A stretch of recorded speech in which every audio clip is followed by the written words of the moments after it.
Presentation number 1. Elizabeth was born in 1533 in England to King Henry VIII and Anne Boleyn. Henry was hoping for a boy, so he was disappointed by a girl. Why? Because girls couldn't inherit the throne when the king died. Henry's next wife did give birth to a son. Despite her gender, Elizabeth received an excellent education. Elizabeth's brother Edward became king when Henry died, but then he died himself a few years later with no children. Elizabeth's older sister Mary became queen, and not a good one. She was called Bloody Mary. Mary died a few years later, also without children, and then 25-year-old Elizabeth became queen. Despite her gender, she did inherit the throne. And lucky for England, she was a strong queen who ruled for 44 years. Okay? Presentation number 2. Elizabeth I was born in 1533 in England to King Henry VIII.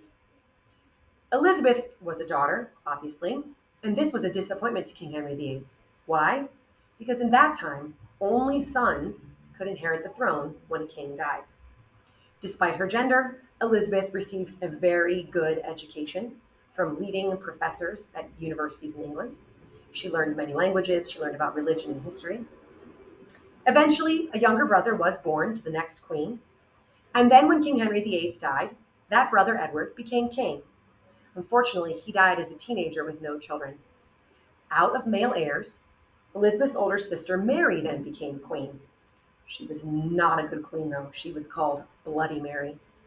She also died a few years later with no children, and so the throne then came to Elizabeth at the age of 25.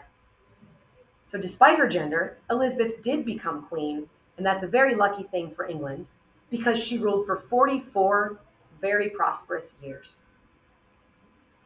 What's the difference? I'm going to give your teacher a chance to pause here and discuss.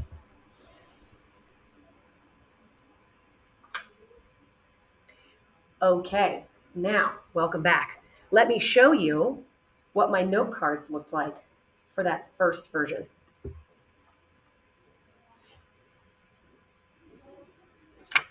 Okay, hopefully there you are noticing that I have, maybe you can turn and talk in your class. What do I have there? What do you notice? What do you notice about those note cards for the first presentation? All right, teacher, you could pause and turn and talk. Okay, now let me show you my note card for the second presentation. Second presentation. What do you notice? You can pause if you want. What do you notice?